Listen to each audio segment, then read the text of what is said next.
So on the question of the implications of Ripple XRP, I mean, on the one hand, it's only one case, it's only one judge, it's district court. But for such a bit, a new innovative area where people are following, as Christy went through those decisions, people are reading every line of every decision. There's a lot on the line, I think. There's a lot on the line for the program. If the commission loses a big case on a significant legal issue, it's not necessarily binding. It's one district court, unless it gets appealed. But to lose a prominent case, I think, has the potential to have a significant impact on the program. Hey, everybody. It's Eddie from Tokyo. This is your cryptocurrency update from Japan. And who you just heard was the former Securities and Exchange Commission, the Chief Division of Enforcement for the Cyber Unit, Robert Cohen. And what he said clearly, clearly says it's possible the SEC could lose this case. And this is the case that they have taken the claim against Ripple, Larson, and Garlinghouse. And I want to share with you a response from the Judge Netburn, on an order regarding the email documents and notes that were requested by Ripple. That just came to light a few hours ago. In addition, this video is going to go a little bit into the weeds with Gensler. I also want to share an absolutely amazing action that was taken by XRP holders. And could Congressman Emmer turn public sentiment regarding the central bank digital currencies, the CBDCs, on its head? I think so. And also, Ripple published an article that shows a new direction, a direction that I've not really seen this clearly defined before. All right, let's go.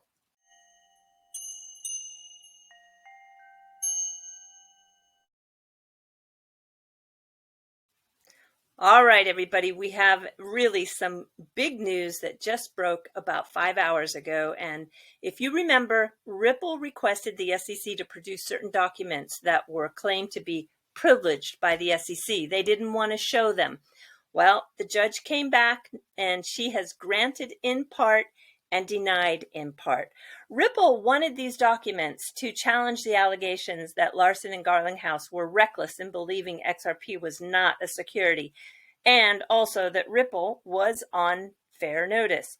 The court conducted an in-camera review. She wanted to weigh the she's got a lot to weigh, and I'll tell you why. Because there needs to be this yield for the need of discovery. At the same time, it is relevant, but the role of the government in this litigation is quite in the public eye. And the possibility for government employees to become timid because they are subject to public scrutiny was a concern. And so if they're forced to reveal their secrets, among other factors that she looked at, she was very, very cautious in what was allowed and what wasn't allowed.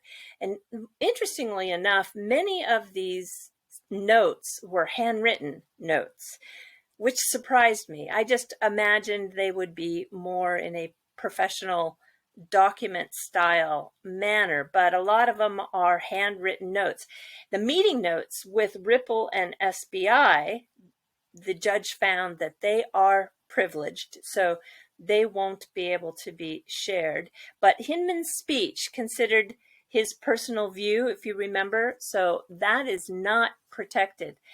Well, Attorney James Filan, we can thank him because he's giving us not only just lightning fast notification of when anything gets available for us to see the progress, but he also gave us this link to the boxes that are framed in green so that you can see what parts are actually going to be shared, because it's a little, well, there's just a lot to get through, because there's a part A and there's a C through F, an A through K, an N, a P, appendix A. I mean, it just goes on. And so if you go to I think it's the third link on his Twitter page, you'll be able to find this document that really makes it quite clear what we're going to be able to see. Now, I don't know if we're going to be able to see it as the public, but at least what the Ripple defense team is going to be able to see. And I think that will obviously be a very good thing.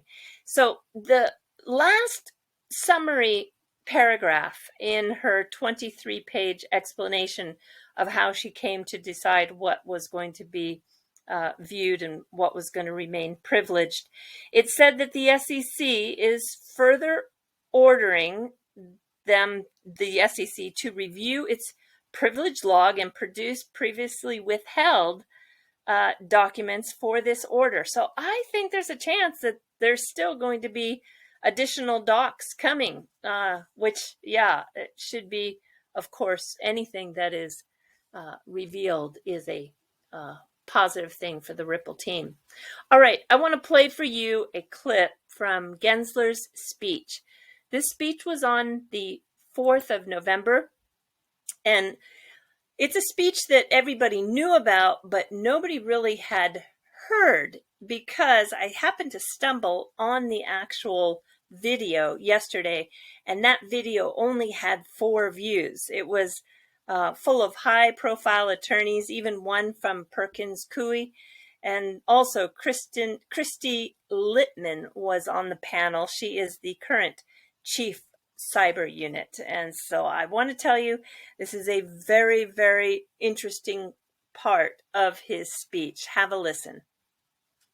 A cop on the beat has to balance both the high impact cases and the everyday fraudster. A high impact case pulls many other actors back from, yes, the line that we were talking about earlier. This prompts legal alerts, client letters, bulletins to go out.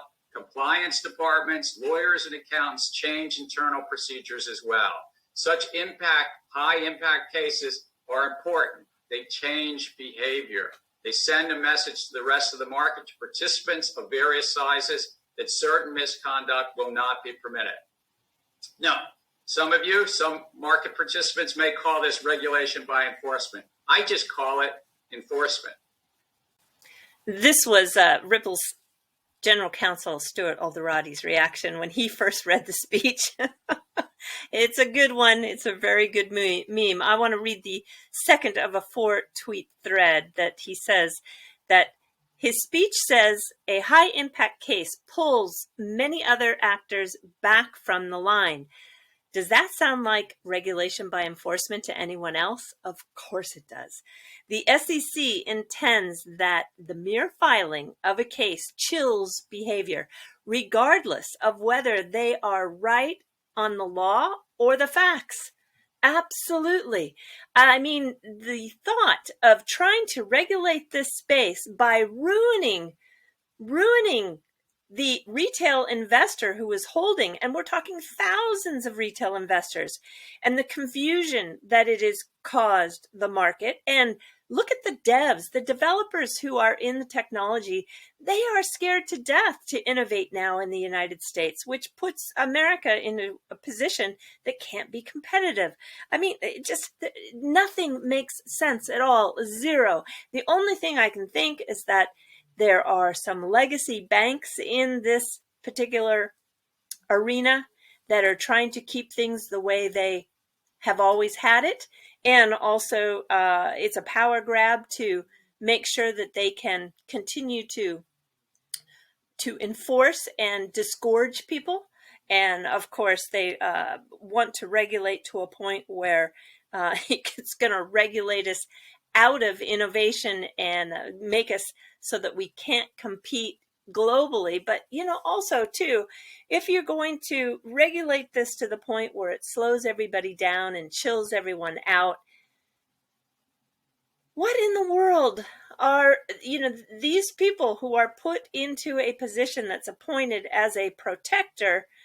They're not protecting anything but the legacy system. I've really had it. It's beyond any more level of patience for me. It's just getting to the point where it's ridiculous. All right, I have one more clip for you. It's short, but it's important to watch. We're going to see what the Assistant Regional Director at the SEC's comment is when asked if an NFT is a security or not. For any of you, when or if do you see the NFT market crossing over into potential federal securities, either violations or regulation requirements? Steve? Wait, this was not supposed to be my question. I'll say, Steve. I can say something briefly on the topic generally, because I think I often, surprisingly often, go back to Bill Hinman, the former corporation finance director's speech addressing some of the issues around labels and what it means if something satisfies the Howey test for certain transactions. I mean, a nifty that might just be, hypothetically a tokenized collectible piece of art, something like that, probably not likely to meet the elements of an investment contract, but something can be used in different format, packaged together and put together as part of an investment contract that becomes an investment that does become something that we're going to be concerned about. I mean, if you think all the way back to Howey, I get it. You guys don't like a case that old still being relevant, but we really believe it is, because oranges, who's gonna claim an orange is a security? That's not what it stood for. It stood for the way that product was packaged together as part of an investment contract, and that can happen with literally anything. So you can't apply a label and expect it to be a static concept that's always going to be the same. You really have to look at the facts and circumstances of the overall investment contract. Is it offered and sold as an investment contract in some way? And if it is, we're going to look at it. And finally, some good news. Check this out. Attorney John Deaton updated us with the online Connect to Congress form that he has designed, and he has created this pre-filled message. It takes only 30 seconds to do. 6,800 messages were sent to all 100 senators and all but 10 House members. Amazing, everyone. Just fabulous job. And the vast majority are coming from people using the app for the very first time. Wow, don't let up. Keep applying the pressure. This is calling for an independent investigation. Yeah, great job. Tom Emmer. This is Congressman Tom Emmer. Wow, he introduced a very surprising bill. It's somewhat of a warning for all Americans that our financial privacy is at risk, and it is at risk by going cashless. And he wants to be sure that the CBDC, the central bank digital currency, doesn't become a centralized surveillance tool. This should never be tolerated from our government. Boy, do I know so many of us agree. This kind of came out of the blue. I had no idea this was on the way. And in addition, he thinks that the Fed should not have the authority to open and offer retail bank accounts. So should a CBDC be formed, it should transact on the blockchain, he says, so that it is transparent to all, maintaining privacy elements of cash. Yes, it's my opinion that this bill that he has introduced is going to be a wake-up call. It's going to be followed by, I think, a lot of serious pushback by citizens around the world who are coming to the awareness level of how dangerous this is. I can't wait for it to spark this global debate. Okay, finally, there is an article that was just published by the Ripple team. It's called A Turning Point in the Underserved Markets. This is interesting because for the first time, Ripple is going to pinpoint a target market that I haven't seen ever so clearly defined.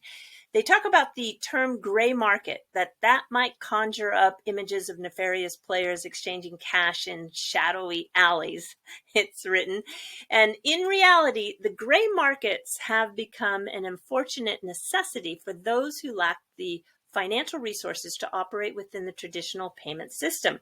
So what they would like to do is reframe the term gray markets to underserved markets, because these untraditional payment channels often appeal to the unbanked that have difficulty meeting capital bank requirements to form the formal remittances. So it's important to note that the number of unbanked individuals is massive, with the World Bank data showing that it is 1.7 billion adults that are unbanked today. So the unserved markets are particularly prevalent in South and Southeast Asia and the Middle East, which is an area that RippleNet addresses very well. This is the market, like, for example, in present day Myanmar, they really have to have this as a lifeline. It's vital for them. So the underserved markets are now under pressure, and Ripple, through its payment network RippleNet, they already serve as a compelling alternative. And it is an efficient and legal way for payment businesses to connect with other high quality licensed and regulated partners around the world. This is an interesting strategy. So they say contact Ripple to learn how to bring legitimate payment solutions to your underserved market corridor. I like it. I like it a lot. I think this is going to be very successful. You can see the world's most underbanked or unbanked countries. Vietnam in the second position. That, of course, is a RippleNet territory. 69% of the population is unbanked. Wow.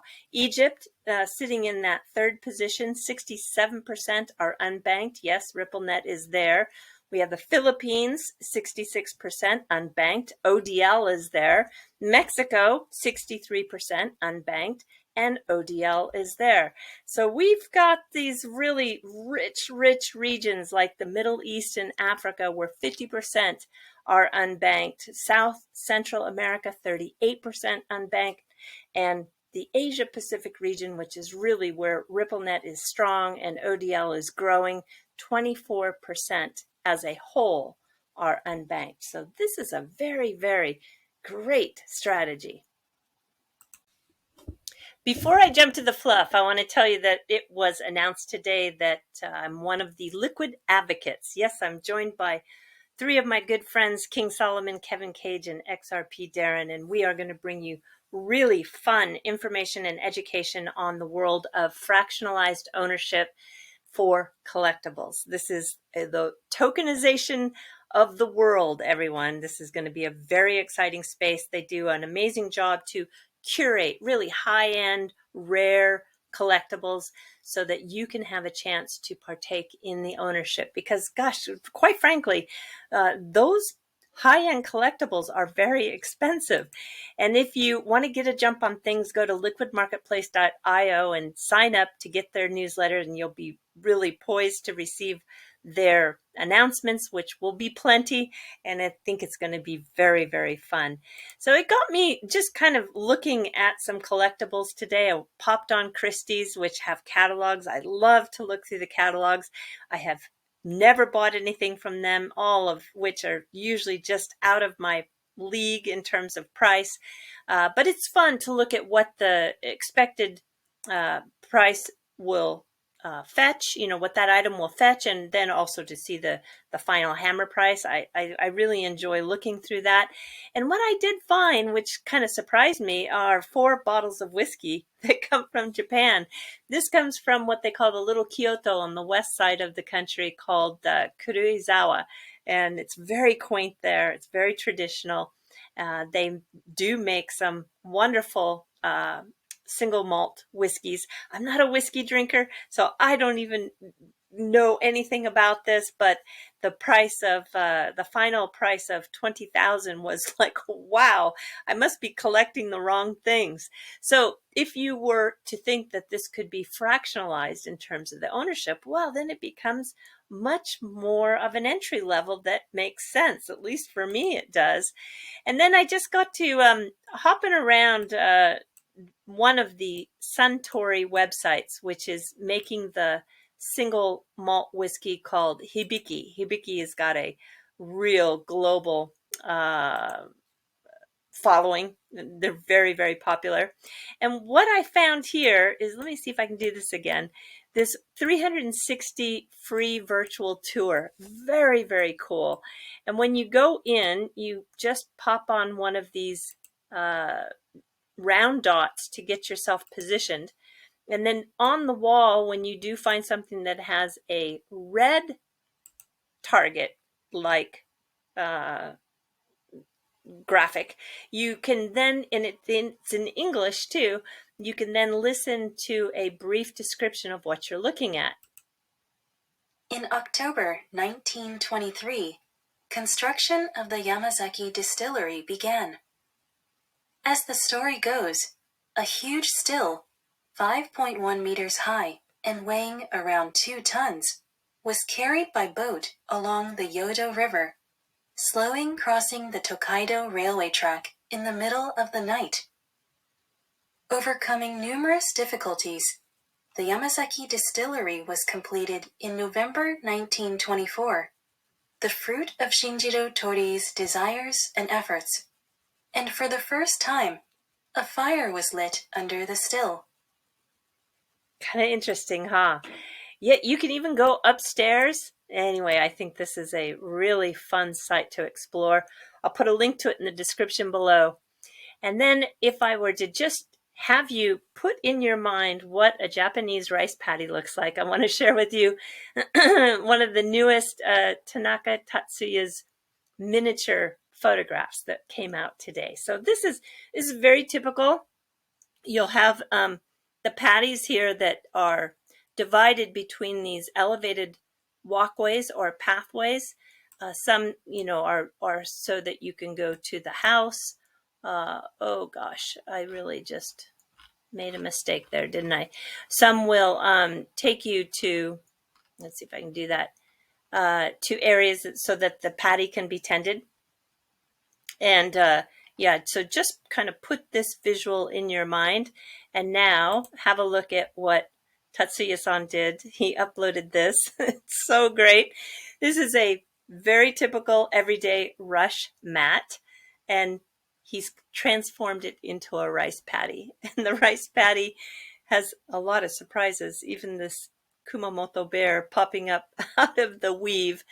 And it's just so creative the way he creates these everyday life scenes, but mixing two very unexpected materials together. Look at this bicycle up here with a person walking in the opposite direction. I just love it. It's fun. All right, everybody, do take care. Sayonara for now. Bye-bye.